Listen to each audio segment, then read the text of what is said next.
Buenos días. Buenos días. Poquito pero potente, ¿verdad? Claro. Somos lo que somos y estamos lo que estamos. Lo demás, ya lo ven. De todas maneras, levanten la mano lo del grupo del lunes.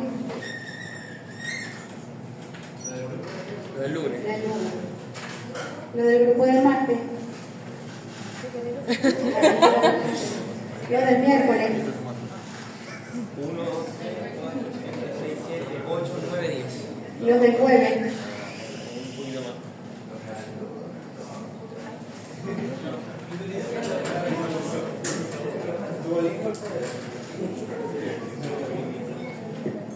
Yo creo que el lunes y el martes están concentrados aquí adelante. Y después vienen las consecuencias. ¿Yo? 11.5. Se reía. ¿Cómo salieron el examen? Bien, yo pasé el examen. Fácil. Sí. En mi grupo hay 220. Lo importante es Un los 19. conocimientos. Yo aprendí. No, hay menos atrasados. ¿En verdad? Profe. Solamente hay 27. ¿Ya no conoces? 21, perdón. ¿De 21 todo? aplazados. ¿De- No, el grupo de usted. ¿De cuánto? De 70 y... Ah, no, está bien. De 71, pero 68 presentes. quiere que baje ninguno. Ah. Eso es imposible. 71 y pasaron 50. De la- Ok. Vamos a continuar con el módulo de virus. Recuerden que de los virus vamos a ver un parcial con todos los virus, desde el tema 1 de virus hasta el último, un solo parcial. Hay muchos temas que son cortos, hoy vamos a ver un tema corto, pero vamos a ver dos temas. Vamos a ver virus productores de diarrea y enterovirus.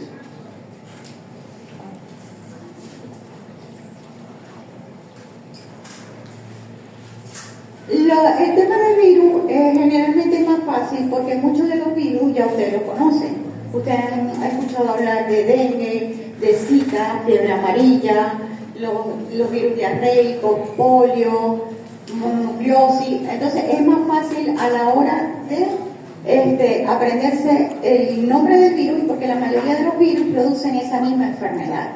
No todos, pero por ejemplo el virus del dengue produce dengue, el virus del zika produce zika, entonces es más fácil ya a la hora de relacionar el virus con la patología.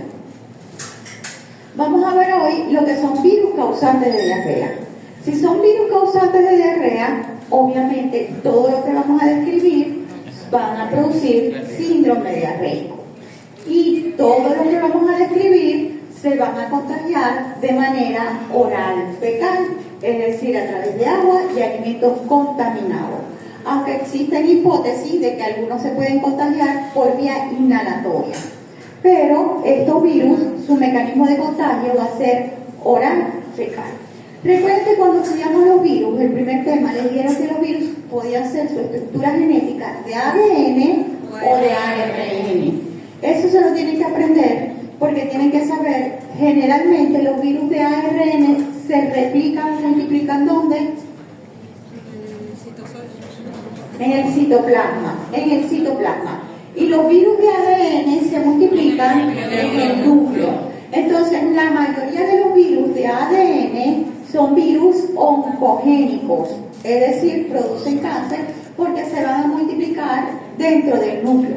Digo la mayoría porque, por ejemplo, hay varias excepciones, pero por ejemplo uno es el virus del VIH, que es un virus de ARN, pero se multiplica en el núcleo porque tiene una enzima que es la transcriptasa reversa que va a hacer que ese ARN haga copias de ADN y así poder penetrar en el núcleo. Entonces, lo importante es que sepan, ARN se va a multiplicar en el citoplasma y ADN se va a multiplicar en el núcleo. Recuerden que nosotros dividimos para la parte académica, como se lo dije anteriormente, los virus, las bacterias, los microorganismos, de acuerdo al órgano diana, es decir, donde tiene afinidad. Sin embargo, hay muchas clasificaciones, hay unas clasificaciones que es si son virus de ADN o virus de ARN. Entonces, hay libros que describen estos son de ARN y estos son de ADN. Hay otros libros que los van a describir, así como hacemos nosotros, por célula diana, es decir, todos los que son afinidad por el hígado y otros los van a dividir de acuerdo al mecanismo de contagio. Entonces, por ejemplo, nosotros vamos a ver hoy un virus, los enterovirus, que es el virus de la hepatitis A. Ustedes lo van a ver cuando veamos un virus hepático porque es un virus que va a producir hepatitis. Pero lo vamos a mencionar aquí porque es un enterovirus. Entonces, así van a pasar con la varicela, así van a pasar con el sarampión. Nosotros clasificamos para fines académicos de acuerdo a las patologías que ellos produzcan, que es lo que nos interesa como médicos. La patología que produzcan, no que se aprendan, estos son de ADN y estos son de ARN. Se lo tienen que aprender, pero para fines académicos y clínicos es de acuerdo a la célula diana. Entonces comenzamos con la familia Reoviridae y de la familia Reoviridae vamos a estudiar solamente el rotavirus. Se llama rotavirus porque tiene una forma circular y al ver al microscopio se comparaba mucho con una rueda. Entonces por eso es que se llama rotavirus. Del rotavirus es importante que sepan que es la principal causa de diarrea en niños menores de 5 años. De hecho, es la primera causa de muerte por diarrea en niños menores de 5 años. No es la primera causa de muerte, sino es la primera causa de muerte por diarrea en niños menores de 5 años. Da muy poco a lo que son los adultos. Entonces, cuando hablamos de rotavirus, diarrea en niños menores de 5 años. ¿Cómo es su estructura? Su estructura ya sabemos que es forma esférica y que es un virus de ARN. Si es un virus de ARN, ¿dónde se multiplica? En el citoplasma.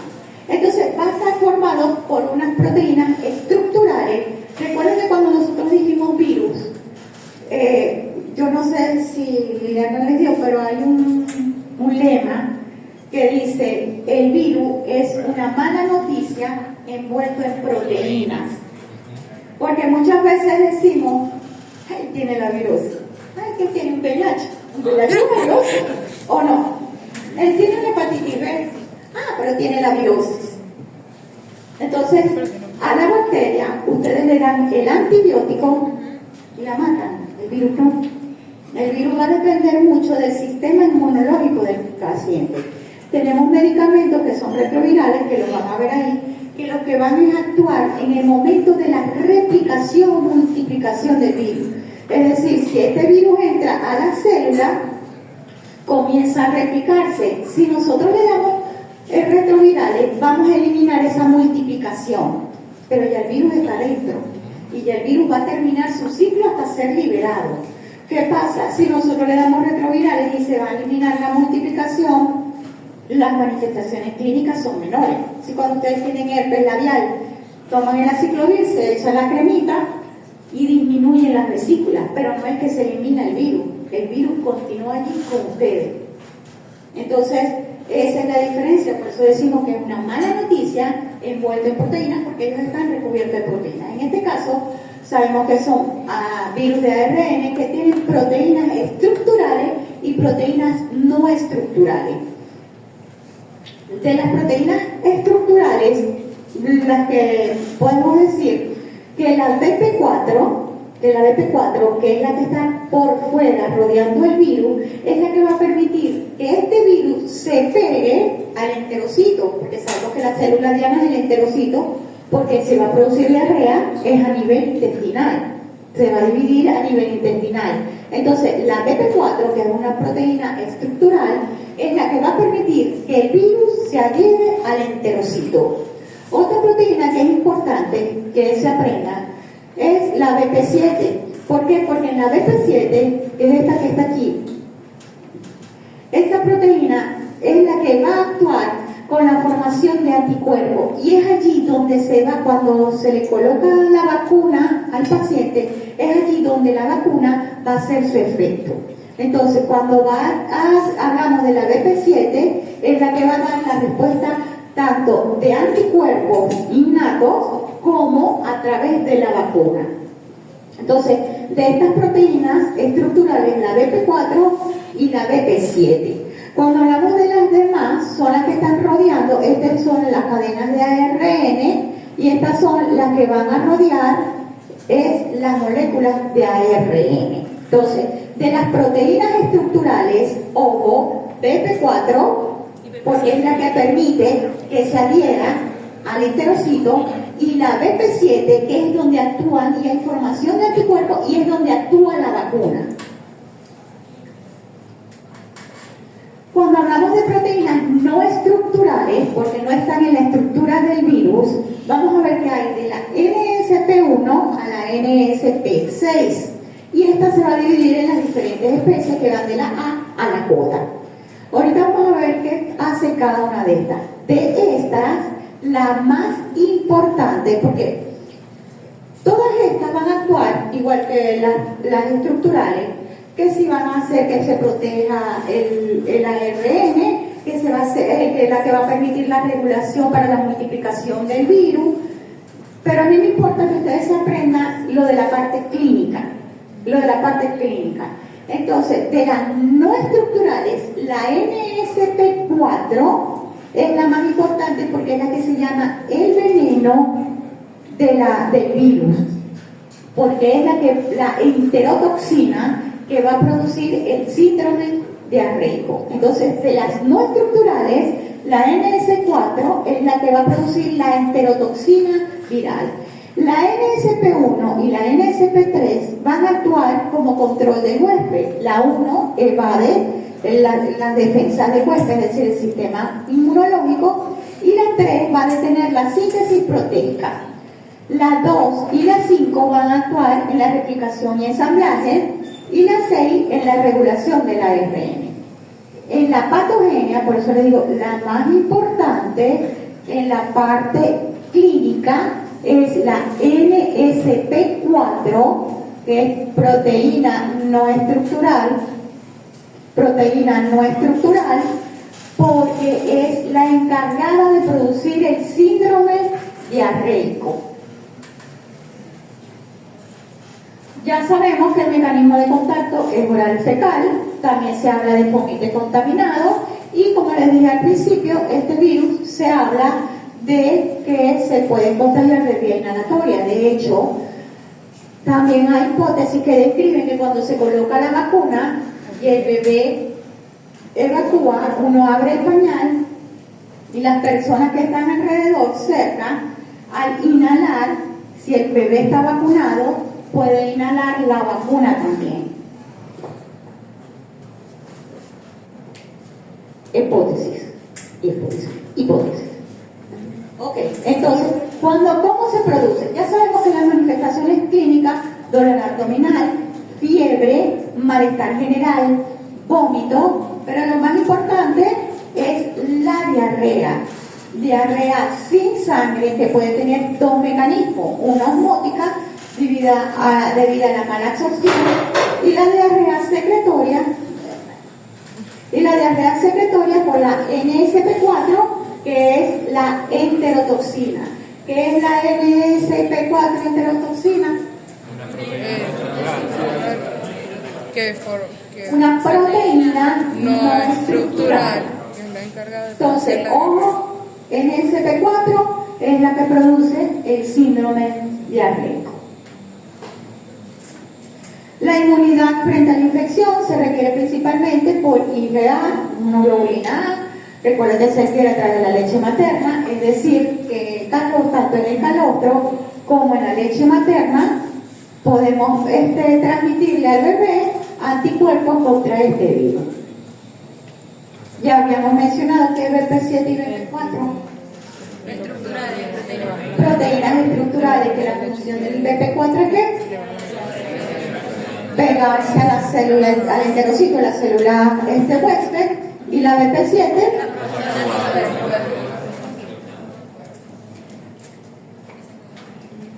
Entonces, la ausencia de anticuerpos en pequeñas cantidades provoca infecciones y diarrea. Cuando hablamos de que el paciente presenta rotavirus y es lactante en niños pequeños, es sintomática. Y en adultos es asintomático. Por eso recalco y repito, la primera causa de muerte por síndrome diarreico en niños menores de 5 años.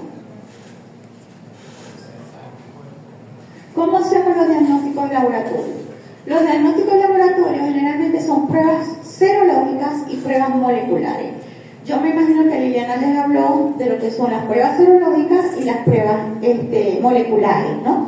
Porque nos dimos cuenta que cuando pasan micro y llegan al hospital y siguen pasando, se les olvida. Entonces yo le dije a ella, como ella da la parte de virus, el tema de generalidades, que hiciera hincapié en eso porque le di clase a unos repitientes y ellos estaban en 4º año y yo les pregunté la prueba de PCR y me dieron proteína C reactiva. Entonces yo dije, con una proteína C reactiva, y ya yo no semiología y patología, ¿no? Pero todavía, con una proteína C reactiva nosotros podemos diagnosticar un virus. Nosotros decimos que hay un proceso inflamatorio o un proceso infeccioso, pero no vamos a decir que es un rotavirus y ni que es ningún tipo. Entonces, se hacen pruebas serológicas, en el caso de Kelisa, y las pruebas de PCR, que es reacción en cadena a la polimerasa. Se agarra el virus, se hacen unos mecanismos y el virus se comienza a desdoblar. Recuerden que la molécula de ADN, recuerdan cuando lo hice, cuando yo lo hice, me hicieron que me lo hicieron, que tenía que haber hecho. La maqueta del ADN, ¿no? ¿Se acuerdan que es una doble hélice? Cuando nosotros hacemos la prueba de PCR, esa doble hélice se desdobla. Entonces, una va para un lado y otra va para el otro lado. ¿Qué pasa? Que esta que está aquí se une con unas complementarias, o sea, aparecen las complementarias y entonces se forman dos moléculas. Esta se une con sus complementarias, es decir, adenina, timina, guanina, citosina, y esta se une con sus complementarias, entonces ya hay dos. Después estas dos que se formaron se vuelven a desdoblar. Entonces se van desdoblando y pueden haber 10 a la 8 moléculas de un solo ADN. Por eso es que cuando hacemos PCR, el 99% específica, el 1% se acredita al error humano. Porque cuando colocamos el virus, si yo agarro un rotavirus, y le coloco para hacer la prueba de PCR, este virus se desdobla, se forma, se desdobla, se forma, y se forman 10 millones de moléculas del virus, en este caso de ARN. Entonces, obviamente, podemos hacer pruebas de ELISA, podemos hacer pruebas de microscopio electrónico y cultivo celular. En el caso de tratamiento, prevención y control, no existe tratamiento, igual que para todos los virus. Recuerden que la mayoría de los virus son sintomáticos. Repito, para aquellos virus que son virus oncogénicos, generalmente hay retrovirales, ahorita hay medicamentos, pero ellos no van a hacer que se elimine o matan el virus. El virus no lo van a matar, van a evitar la replicación o multiplicación viral. Entonces va a haber un tratamiento sintomático, es decir, si el paciente tiene diarrea, mejorar el agua y electrolitos. Si el paciente tiene fiebre, antipiréticos. Si el paciente tiene vómito, aunque en mi época se colocaba antiemético, ahora sabemos que el vómito es un mecanismo de defensa diciendo que el organismo que hay algo malo y lo está eliminando. Entonces, ahora depende si el paciente no para de vomitar, tenemos que darle un antiemético, ¿no? Pero, y probar tolerancia oral. En el caso de las vacunas, existen dos tipos de vacunas. Una vacuna que son virus atenuados y el otro son distintas dosis. Este virus, estas vacunas se dan 3 dosis a los 2, a los 4, a los 6 meses. Siempre deben haber 4 semanas de una a otra dosis. Es decir, si lo doy a los 2 meses, la siguiente dosis me toca a los 4 meses. Después me tocaría a los 6 meses. Estas vacunas serán hasta los 6 meses. Puede darse hasta el año. Es decir, si yo tengo un paciente que llegó tarde y le colocamos la primera vacuna a los 4 meses, ¿cuánto le colocamos la segunda vacuna? A los 6. ¿Y la tercera? A los 8. Si llega un niño adolescente, preescolar, que no tiene la vacuna, ¿cuándo le colocamos la vacuna?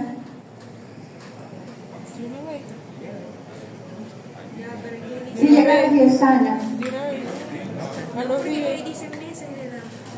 Ah, nunca. No le da, No, Porque lo leo, que es asintomático. no, sí primero va a ser asintomático. ya Y creo segundo, ya no hay receptores. Recuerden que la vacuna se da, yo no le puedo llegar a colocar una BCG ahorita, ¿verdad? Entonces, por eso es que las vacunas tienen su edad específica, porque hay receptores, estamos formando receptores para esas vacunas.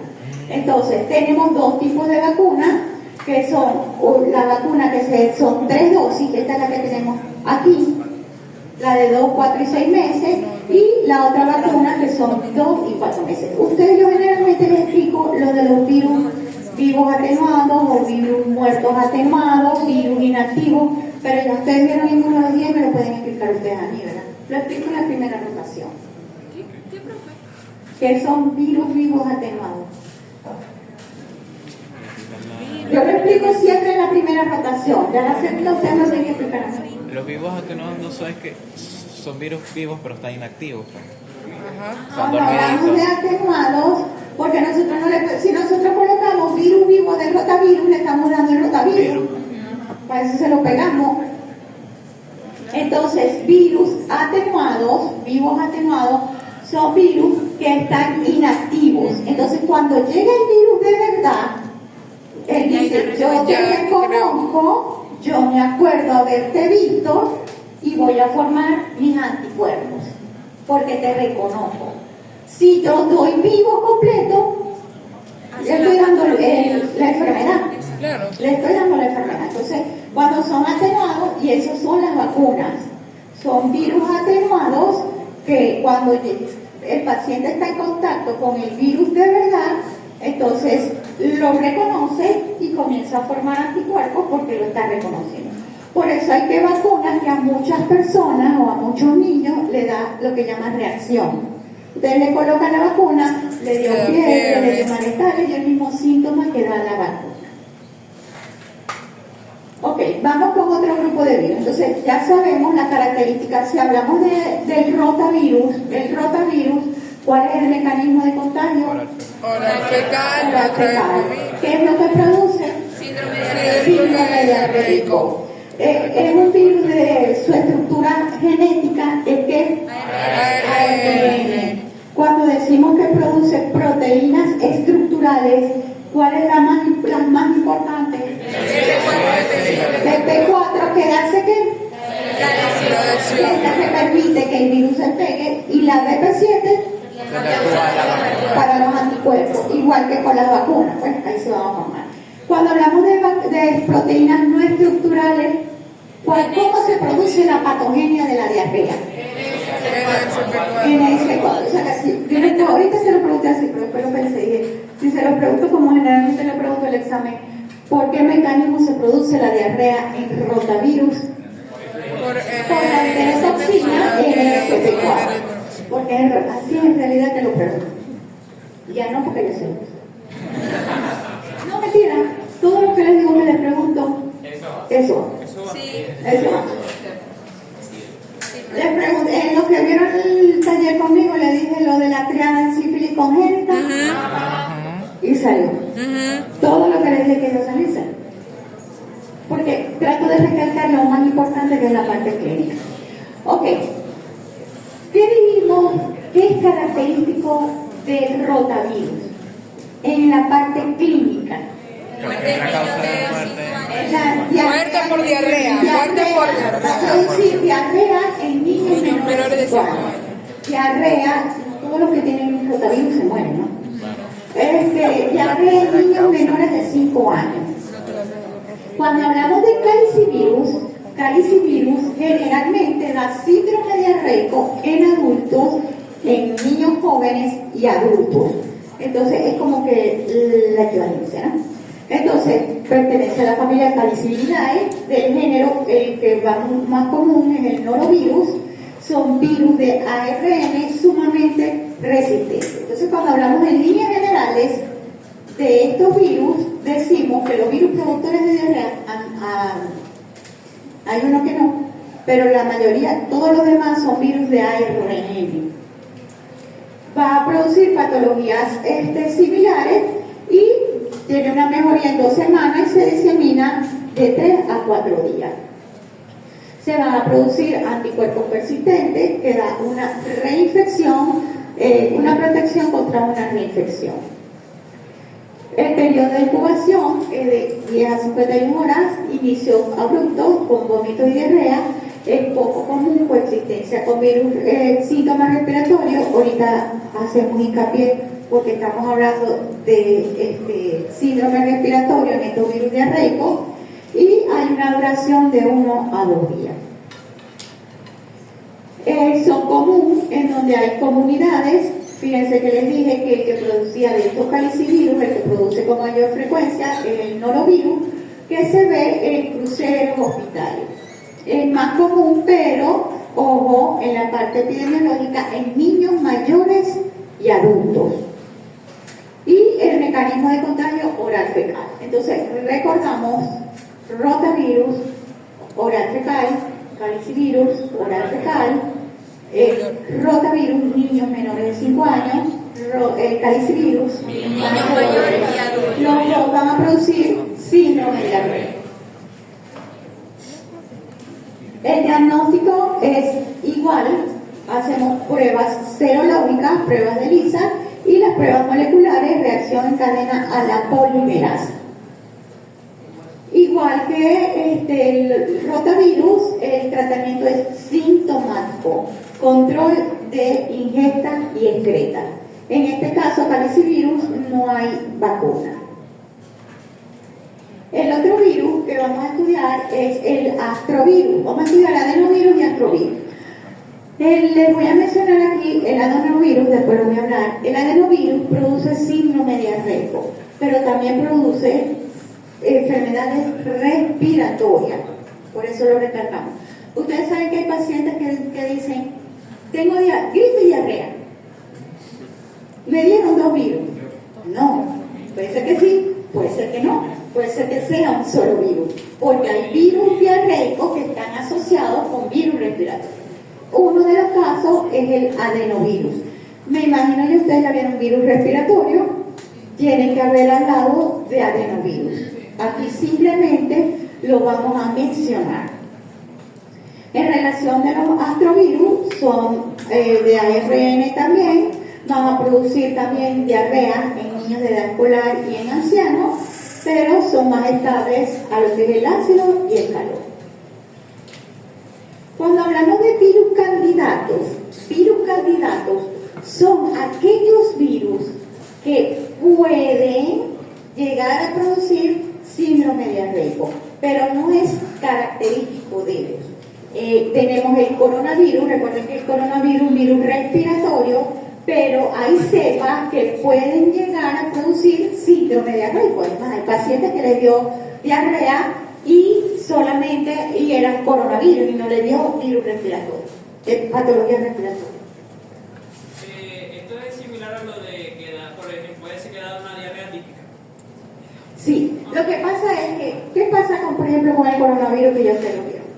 Cuando el coronavirus es viejísimo, hubo un brote en el 2002, en el 2003, y esta pandemia que hubo ahorita en el 2020-2021, bueno, empezó 2019, aquí llegó 2020 y ya nos agarró el 2021. Nosotros todo el mundo ya estaba libre y nosotros seguíamos encerrados. Pero el coronavirus, después se empezaron a estudiar, es el mismo coronavirus, lo que comenzó es variantes. Entonces, el coronavirus tiene unas variantes que te van a producir síndrome de diarrea, pero no es la que produce, el coronavirus no es típico que produce lo que es el síndrome de diarrea. Por eso es que se llama virus candidato, igual que el coronavirus, y vamos a ver ahorita el coxsackie-virus, que lo vamos a ver como un virus entérico, pero puede llegar a producir diarrea, pero no es un virus que produce diarrea. Por eso es que se llama virus candidato. El coxsackie lo vamos a ver ahorita. Ok, con este cuadrito se estudian todo. Ya tienen todo el tema listo. Tenemos aquí lo que es rotavirus. Cuando hablamos de síndrome, virus productores de diarrea, tenemos rotavirus. Ya saben, no nos vamos a estudiar todo esto. No saben que es un virus de ARN, que el mecanismo donde se produce la infección es oral fecal, o sea, el mecanismo de contagio oral fecal. No, igual que el calicivirus, que todos son virus de ARN, menos el adenovirus, que es un virus de ADN. Todos vamos a estudiar lo que es la edad principal de afectación, porque esa es la parte epidemiológica. Y clínicamente o epidemiológicamente nos permite distinguir si es un rotavirus o un calicivirus. Entonces, fíjense, rotavirus, la edad niños menores, mayores adultos, igual que el astrovirus. Cuando hablamos del periodo de incubación y las pruebas diagnósticas generalmente son las mismas, pruebas serológicas y las pruebas moleculares.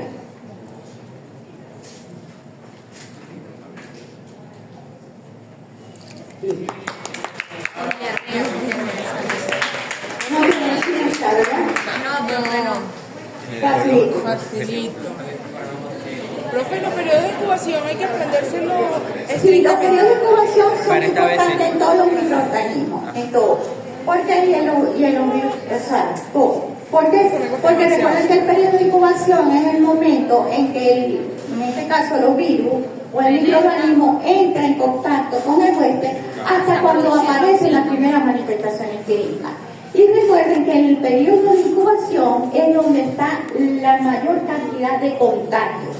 ¿Por qué? Porque ella tiene el virus, pero no sabe que lo tiene y lo empieza a contagiar. Entonces tenemos que saber cuándo es el periodo. Eso lo van a ver en epidemiología. Bueno, yo vi una materia que se llamaba epidemiología, yo no sé dónde la van a ustedes. Le cambiaron esos pesos, PP1, PP2, PP3, PP4, PP5, ruralitas, no sé qué, no sé qué. Yo no, yo vi epidemiología, yo vi estadística y epidemiología, ¿sí? Cómo se llamaba y cómo se describe. Entonces, epidemiología, si ustedes tienen un paciente, por ejemplo, con sarampión, entonces les llega a la consulta, hay enfermedades que son de denuncia obligatoria. Hay enfermedades, si ustedes tienen un paciente con gonorrea, un paciente con sífilis, un paciente con VIH, un paciente con sarampión, ustedes deben denunciarlo a sanidad. Entonces, si yo tengo un paciente con sarampión, gracias a Dios nosotros erradicamos el sarampión. Recuerden que ahorita hay brotes en México horribles y aunque tú lo creas, nosotros lo erradicamos y hay en otras partes, ¿no? Venezuela 1. Pero lo que pasa es que ahora cuando se está regresando todo el mundo otra vez, mientras tengamos vacunación no hay problema. Pero entonces si yo tengo un paciente que me llega con sarampión, entonces él me dice, yo tengo sarampión, ¿desde cuándo te comenzó el exantema? Desde ayer. Entonces le digo, bueno, el periodo de incubación del sarampión es hasta 14 días. Yo tengo que buscar los contactos de él durante esos 14 días anteriores. Entonces él me dice, yo ayer estuve con ella. Bueno, entonces pilas con ella, tengo que estar pendiente porque él tiene sarampión. Entonces por eso es importante el periodo de incubación. A lo mejor aquí no tanto, pero en epidemiología sí, porque ahí es donde se hace lo que se llama cercado epidemiológico. Todos estos virus tienen un periodo de incubación de 1 a 2 días, ¿cierto? Hay uno que El tiene adenovirus tiene más, pero eso te lo estudias cuando veas respiratorio. Pero el adenovirus, lo que pasa es que yo te puedo, yo te puedo preguntar una de las preguntas, si te digo, mencióname 3 virus productores de diarrea y tú me colocas adenovirus, está bien. Es más, me colocas un candidato también.